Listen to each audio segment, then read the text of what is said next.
At kung sa ngayon na ang banta ay putukan na talaga at ang naging dahilan kaya nagkaroon ng putukan ay yung pangako ng Amerikanong susuportahan ng Ukraine at ngayon ay tinitigil ang suporta, sa tingin nyo ba susuportahan pa rin ng Amerikano ni President Trump si Marcos laban sa China? Now, ang dapat nating isipin, bagamat ang presidente natin ay hindi umaamin kung siya'y bangag, bagamat ang pagkagutom ay pinakamataas sa 21 taon ngayon sa ilalim ni Presidente Marcos Jr., bagamat pinakaponte ang ating turista doon sa at least sa nangungunang bayan bansa na kabahagi ng ASEAN, na unahan pa tayo ng Cambodia, no? Ang ekonomiya natin is one of the worst performing economies ngayon. Ang kinakailangan natin intindihin, bagamat palpak ang administrasyon ni Junior, ang inaasahan ni Junior at ng kanyang may bahay na ang tawag ng marami ay butod at ng tambaluslos ay ang suporta ng Amerika. Nang nawala sa mata ng Amerikano na ang China ay banta, nawala din ang impluwensya mo sa mga Amerikano. At ang nais ngayon ng Amerika ay magkaroon ng kapayapaan. Bakit? Kasi alam din niya na napakalaking merkado rin ng Russia na po pwedeng pagkuhanan din ng enerhiya at po pwede rin maging merkado ng mga Amerikano. Dahil alam naman natin na ang Russia, dati-rati mahirap, ngayon ay mayaman na rin. Pero ang interest talaga ng Amerikano dyan ay yung napakadaming langis na pinoproduce ng Russia dahil wag nating kalimutan, ang Russia po ay halos kasing importante ng Saudi Arabia doon sa organisasyon na tinatawag ng Organization of Petroleum Exporting Countries or OPEC. In fact, yung desisyon kung magpapalawak ng produksyon ng langis ay ginagawa almost jointly ng Russia at ng Saudi Arabia. So ngayon, nakita natin na nakita na ng President Trump na wala sa interes ng Amerikano ang suportahan ang Ukraine para lamang makontra ang kinilalang kalaban, at least nung mga naunang administrasyon ng Amerika, na ang Rusya. Ngayon, tinitignan ng Amerika ang Rusya bilang merkado, bilang pagkakapirahan sa kalakalan, at ito naman po ay may basehan kasi meron naman talagang purchasing power ang mga Rusya para bumili ng mga Tesla at Apple at kung ano-ano pang pinuproduce ng Amerika. At syempre, nais din makuha ng Amerika yung mga natural resources ng Russia dahil napakadaming natural resources yan. So ngayon, na-shock ang buong Europe, natatalikuran ng Amerika ang Ukraine, gayong hindi naman makikipaggera itong Ukraine kung hindi sinabihan ng Amerikano na suportado namin kayo. Pamilyar ba yan? Ganyan din yung pinangako ni President Biden kay Marcos. Our support for the Philippines is ironclad. Miski magkagera, suportado namin kayo. Ano sa tingin nyo mas importante ba? Yung Russia na pinakamaraming nuclear weapons na nagpuputukan na sa Russia o yung China na pinagkakautangan ng Amerika at pinakamalaking merkado ng Amerika na wala pa namang labanan? Siyempre, mas importante yung Russia, no? At kung sa ngayon na ang banta ay putukan na talaga at ang naging dahilan kaya nagkaroon ng putukan ay yung pangako ng Amerikanong susuportahan ng Ukraine at ngayon ay tinitigil ang suporta, sa tingin nyo ba susuportahan pa rin ng Amerikano ni President Trump si Marcos laban sa China?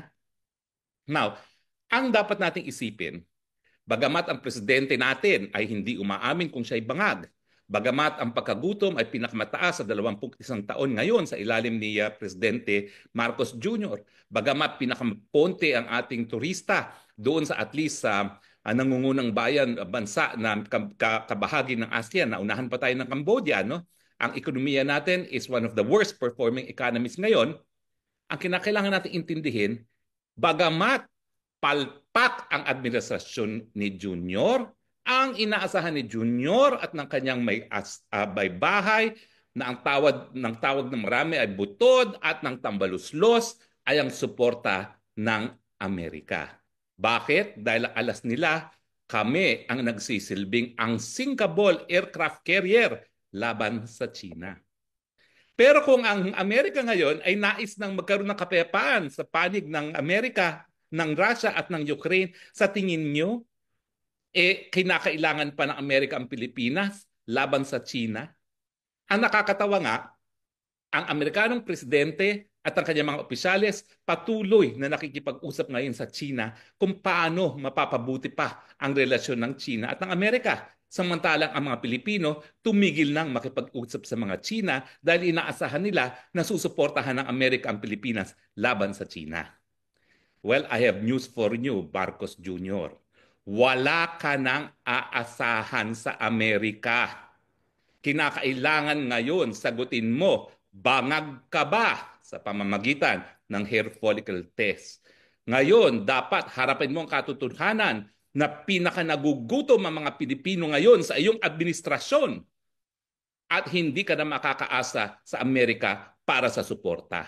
Dahil ang Amerika ngayon, inuuna ang pang-nasyonal na interes ng mga Amerikano at yan ay ang interes niya na mangalakal, magbenta ng kanyang mga binibenta sa mga iba't ibang mga merkado ng daigdig at makakuha ng kita sa iba't ibang bansa. Ano ba naman ang nakukuha nila sa Pilipinas? Halos wala nga tayo ngayong na-export sa Amerika, no? Ano bang ine-export natin?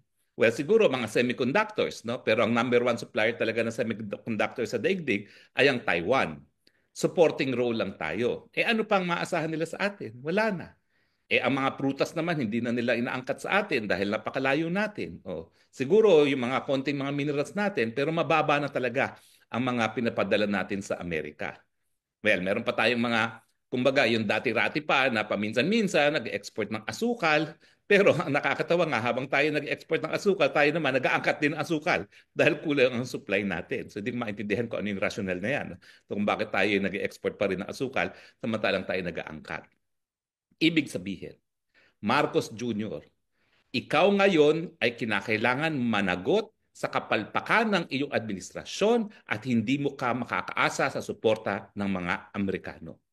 Swim or sink on your own merit. Dahil nang nawala sa mata ng Amerikano na ang China ay banta, nawala din ang impluensya mo sa mga Amerikano. Hindi na tayo importante ngayong wala ng posibilidad na makikipagputukan ng mga Amerikano sa China na wala namang dahilan.